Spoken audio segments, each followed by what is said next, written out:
Hello. Flakes രൂപത്തിലുള്ള തീറ്റകൾ കൊടുക്കുമ്പോൾ നമ്മുടെ കയ്യിലൊക്കെ ആയി മൊത്തത്തിൽ സ്മെല്ല് വരാറുണ്ട്. അപ്പോൾ ഈ തീറ്റ എങ്ങനെ കയ്യിലാവാതെ കൊടുക്കാം, അതിനുവേണ്ടി എങ്ങനെ ഒരു ഫീഡിംഗ് ബോട്ടിൽ ഉണ്ടാക്കാം എന്നുള്ളത് നമുക്ക് ഈ വീഡിയോയിൽ കാണാം. അപ്പോൾ വളരെ എളുപ്പമാണ്. നമ്മുടെ കയ്യിലുള്ള ഒരു ബോട്ടിലും പിന്നെ കുറച്ച് ആക്സസറീസും ഉണ്ടെന്നുണ്ടെങ്കിൽ നമുക്കിത് ഉണ്ടാക്കാൻ പറ്റും. അപ്പോൾ അതിന് വേണ്ടിയിട്ട് ഒരു സ്ക്രൂ ഡ്രൈവറും പിന്നെ അത്യാവശ്യം ക്വാളിറ്റി കുറച്ച് കട്ടിയുള്ള ബോട്ടിൽ എടുക്കുന്നതായിരിക്കും വളരെ നല്ലത്. കാരണം ഇത് നമ്മളിങ്ങനെ ഡെയിലി യൂസ് ചെയ്യുന്ന സമയത്ത് ബോട്ടിൽ കൊണ്ട് ഡാമേജ് ആവാൻ ചാൻസ് ഉണ്ട്. അപ്പോൾ കുറച്ച് കട്ടിയുള്ള ബോട്ടിൽസ് എടുക്കുകയാണെന്നുണ്ടെങ്കിൽ ഏറ്റവും നല്ലതായിരിക്കും. ബോട്ടിലിൻ്റെ മൂടി എടുത്തിട്ട് അതിൻ്റെ മേൽഭാഗത്ത് ഇതേപോലെ ഒരു തുളയിടുക. എന്നിട്ട് അതിനുള്ളിലേക്ക് പ്രസ് ചെയ്ത് കൊടുക്കുക. ഈ ഹോളിലൂടെ ആയിരിക്കും കേട്ടോ നമ്മളതിൽ ഫിൽ ചെയ്യുന്ന ഫ്ലേക്സും കാര്യങ്ങളും. എന്ത് ഫീഡാണോ വയ്ക്കുന്ന ആ ഫീഡ് വന്നിട്ട് വീഴുക. അപ്പോൾ അതിനനുസരിച്ച് എത്ര വലുപ്പം വേണം എന്നുള്ളതൊക്കെ നിങ്ങളുടെ ഇഷ്ടമാണ്.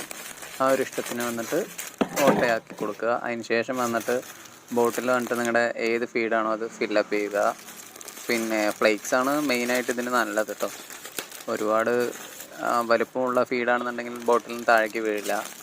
അപ്പോൾ ഈ വീഡിയോയിൽ കാണുന്ന പോലെ ജസ്റ്റ് ആ ബോട്ടിലിൽ വന്നിട്ട് കംപ്ലീറ്റ് ആയിട്ട് ഫീഡ് നിറച്ച് വയ്ക്കുക. ആവശ്യത്തിന്. നിങ്ങൾ ഒരുപാട് നിറച്ച് വെച്ചാൽ ചിലപ്പോൾ പറയാൻ പറ്റില്ല, ഇത് തണുത്ത് കേടായി പോകാനൊക്കെ ചാൻസ് ഉണ്ട്. പിന്നെ ഫിഷിന് ഇൻഫെക്ഷൻ വരും. അങ്ങനെ ഒരുപാട് പ്രോബ്ലംസ് ഉണ്ട്.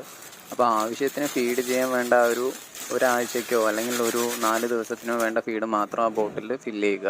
പിന്നെ ഫീഡ് ചെയ്തതിന് ശേഷം അലസമായിട്ട് ഫിഷ് ടാങ്കിൻ്റെ ഓരത്തോ അങ്ങനെ തണുത്ത പ്രദേശങ്ങളിൽ വെച്ച് വെച്ചാൽ ഇത് കട്ട പിടിക്കാൻ ചാൻസ് ഉണ്ട്. മാത്രമല്ല ഫംഗസ് വരും, അറിയാലോ. അപ്പോൾ അങ്ങനെ ഒരു പ്രോബ്ലം ഉണ്ട്. ഫീഡിങ് ചെയ്തതിന് ശേഷം ആ ബോട്ടിൽ വന്നിട്ട് കാറ്റ് കിടക്കാത്ത അവിടെ തന്നെ കൊണ്ടുപോയി വെക്കുന്നതായിരിക്കും നല്ലത്. ഞാനിവിടെ എടുത്തിരിക്കുന്ന ആർട്ടീമിയ ഫ്ലേക്സ് കേട്ടോ.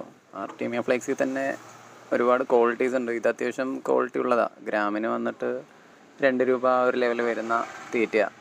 50 ഗ്രാം മേടിക്കുമ്പോൾ എനിക്ക് വേണ്ട 100 രൂപ പ്രൈസ് വന്നിട്ടുണ്ട്. ഞാനപ്പോൾ ഇതിലൊരു 3 ദിവസത്തേക്ക് വേണ്ട ആ ഒരു ക്വാണ്ടിറ്റി മാത്രമേ വെക്കുന്നുള്ളൂ. ഒരുപാട് വെച്ച് കേടാക്കി കളയുന്നില്ല. അപ്പോൾ നിങ്ങൾക്ക് എത്രയാണോ വേണ്ടത് അത് ബോട്ടിലിൽ ഫില്ല് ചെയ്യുക.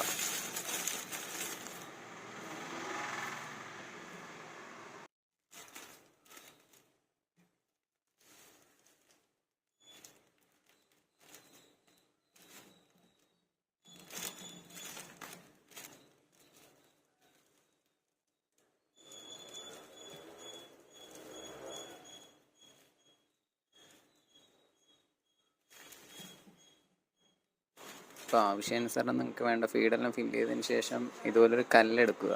അത് വന്നിട്ട് അതിൽ വെക്കണം. കാരണം നമ്മുടെ ഫീഡ് വന്നിട്ട് ഒരു സൈഡിലായിട്ട് നിൽക്കുകയാണെന്നുണ്ടെങ്കിൽ അതിനെ നമുക്ക് ഷെയ്ക്ക് ചെയ്ത് വെച്ചാൽ കറക്റ്റായിട്ട് ഫീഡ് നിലത്തേക്ക് വീഴും. അപ്പോൾ അതിന് വേണ്ടിയിട്ടാണ് കല്ല് വെക്കുന്നത്. പിന്നെ അതിൻ്റെ ഹോളൊന്ന് റെഡിയാക്കിയതിന് ശേഷം നമുക്ക് ഇട്ട് കൊടുക്കാവുന്നതാണ്.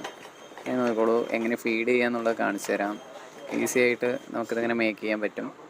മാത്രമല്ല അത്യാവശ്യം നല്ല രീതിക്ക് തന്നെ നമുക്ക് നന്നായിട്ട് ഫീഡ് ചെയ്യാൻ പറ്റും.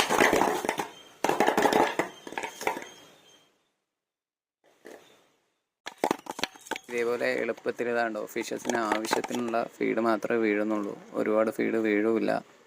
കല്ലിട്ടുകൊണ്ട് നമുക്ക് ഷെയ്ക്ക് ചെയ്താൽ കറക്റ്റായിട്ട് ഫീഡ് വീഴും. ഇതിൻ്റെ ജൂനിയൽ സൈസിലുള്ള ചില്ലി മൊസൈക്കിൻ്റെ ഗപ്പീസാണ്. അപ്പോൾ ഇവർക്ക് വന്നിട്ട് ഒരു 2 മാസമൊക്കെ പ്രായമായിട്ടുള്ളൂ. കണ്ടില്ലേ, അവരുടെ കളറും ക്വാളിറ്റീസൊക്കെ കണ്ടില്ലേ.